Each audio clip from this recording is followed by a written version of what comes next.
بسم اللہ الرحمن الرحیم.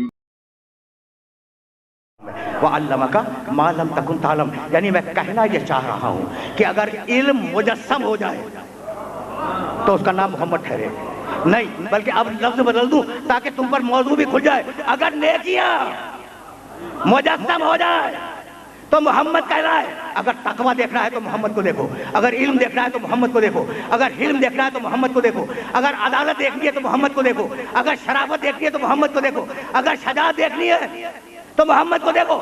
ایسا محمد کہ ہر جنگ میں ہم نے بڑے بڑے لڑنے والے دیکھے لیکن سر پہ لوہے کا خود دیکھا، جسم پر لوہے کی زرہ دیکھی، ہاتھ میں تلوار دیکھی، اور خدا کی قسم ہر جنگ میں محمد تھا مگر سر پر خود نہیں تھا.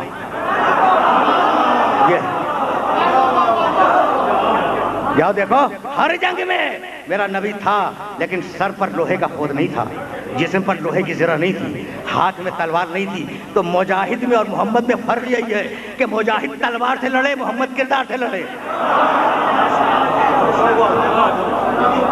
میں کیسے اپنے سننے والوں کی خدمت نہ کروں؟ بہت دور جا رہا ہوں میں نیکیاں سمجھ میں آنے لگی ہیں. میں تم سے کہتا ہوں کہ بھائی میں نیکی دیکھنا چاہتا ہوں. 2 دن تو میں نے آیت پڑھ دی کہ نیکی یہ نہیں ہے، نیکی یہ ہے. مجھے نیکی دکھلا دو.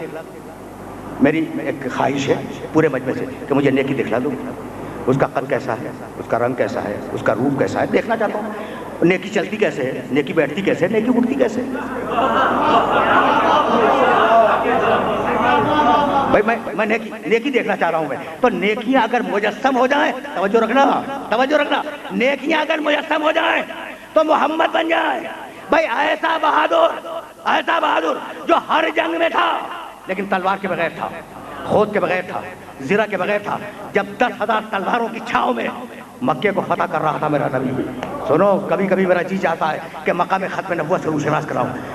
فتح مکہ کے دن جب میرا نبی 10,000 جوانوں کے ساتھ کھلی ہوئی تلواریں لیے ہوئے مکے کے شہر کے اندر داخل ہو رہا تھا تو ایک صحابی کی زبان مبارک سے یہ نکل گیا کہ الیوم یوم الملحمہ، آج کا دن انتقام کا دن ہے، آج کا دن لڑائی کا دن ہے. یہ جملہ میرے نبی کے کان تک پہنچ گیا. کہنے لگے یا علی جلدی جاؤ اور اس سے کہو کہ لفظ بدل دے. الیوم یوم المرحمہ، ملحمہ نہیں مرحمہ. آج کا دن معاف کرنے کا دن ہے، جنگ کرنے کا دن نہیں ہے. بھائی بہت توجہ رہے. اچھا تو وہ جن کو فتح کرنے کے لیے جا رہا تھا وہ تھے کون؟ یہ وہ تھے جنہوں نے محمد کی راہ میں کانٹے بچھائے، جنہوں نے محمد پر پتھر پھینکے، جنہوں نے محمد کے قتل کی سازش کی، جو خون آشام تلواروں کے ساتھ محمد کا پیچھا کیا کرتے تھے. بھائی خون کے جانی دشمن میرے نبی کے، اور کہہ رہا لا تثریب علیکم اليوم، جاؤ ہم نے تمہیں آزاد کیا، جاؤ ہم نے تمہیں آزاد کیا. تو وہ محمد جو اپنے جانی دشمنوں کو معاف کر سکتا ہے کیا اپنے دوستوں کی شفاعت نہیں کر سکتا؟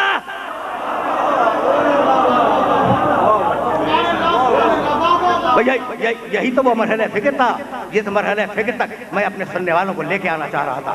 آ گیا میں اس مرحلہ فکر پر جس مرحلہ فکر پر گفتگو کو رکنا ہے. محمد توجہ رکھنا.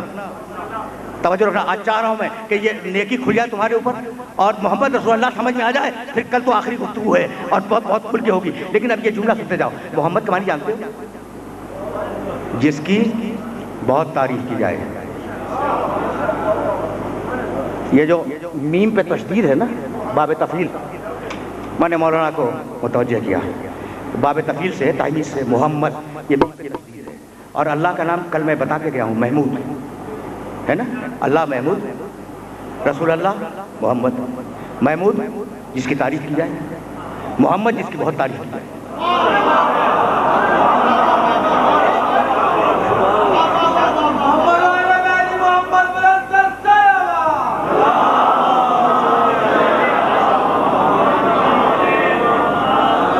تو کیا خیال ہے آپ کا؟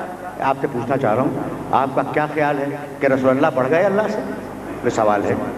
لفظ تو یہ بتا رہا ہے محمد جس کی بہت زیادہ تعریف کی جائے، محمود جس کی تعریف کی جائے. تو اللہ جس کی تعریف کی جائے اور محمد جس کی بہت زیادہ تعریف کی جائے. بھائی اب یہ فرق کیسے سمجھو گے؟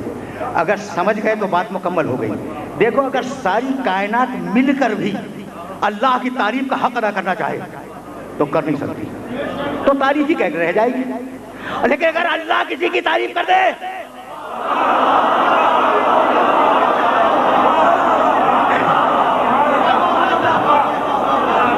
بھئی، اگر اللہ کسی کی تعریف کر دے تو بڑی تعریف ہوگی یا نہیں؟ تو محمود اللہ،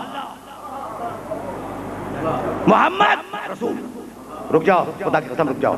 محمد میرے رسول کا نام ہے. اور اب جملہ سنو گے، اور اگر یہ جملہ تم محفوظ رکھ سکو تو پھر آج میری محنت سوارت ہو جائے گی. حدیث کی کتابوں میں نے دیکھا ہے کہ پیغمبر اکرم نے ارشاد فرمایا کہ یہ لفظ محمد یہ اللہ نے عرش کے حجابوں میں چھپا کے رکھا تھا میرے لیے. میں پوری طرح محسوس کرو تو آگے بڑھوں گا. جہاں جہاں میرے سننے والے سن رہے ہیں، جہاں جہاں میرے سننے والے سن رہے ہیں، ان سب کو مخاطب کر رہا ہوں. ان سب کو ذرا کبھی کبھی پیغمبر اکرم کی منقبت بھی سن لیا کرو. سمجھ رہے ہو نا اس جملے کی گہرائی کو، کہ کبھی کبھی پیغمبر اکرم کی منقبت بھی سن لیا کرو. تو محمد کا لفظ کہاں تھا بھائی؟ عرش کے حجابوں میں چھپا ہوا. کسی کی نگاہ پڑ نہیں سکتی، عرش کے پردوں میں ہے. عرش کے پردوں میں لفظ محمد. اچھا، تو جب بچہ پیدا ہوا تو محمد نام کس نے رکھا؟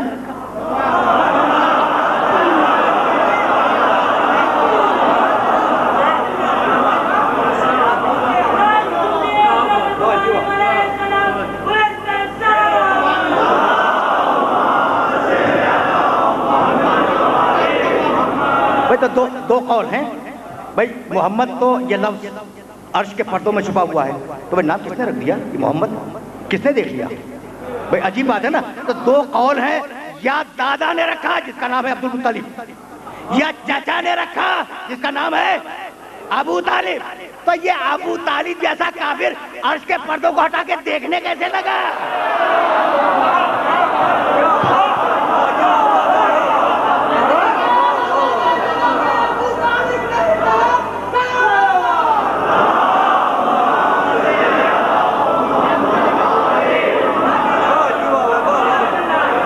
ٹھیک ہے. اچھا، یہ نوجوان ابو طالب کے نام پہ خوش ہو رہا ہے، یعنی اتنی تعریف میں نے پیغمبر اکرم کی بیٹھا سنتا رہا، خوش بھی ہوتا رہا، لیکن یہاں تو خوش ہو گیا وہ. تو اب اس نوجوان کو جملہ تو ہدیہ کر ہی دوں نا. اب میں کیا کروں؟ یعنی وہ چچا کتنا بالغ نظر تھا اور کتنی گہری نظر رکھنے والا تھا کہ عرش کے پردوں کو ہٹا کر نام کو دیکھ لیا. بھائی یہ جو ابو طالب سے دشمنی ہے نا، میرے جملے کو ذہن میں رکھنا، یہ جو ابو طالب سے دشمنی ہے، یہ دشمنی فضیلت کی دشمنی ہے.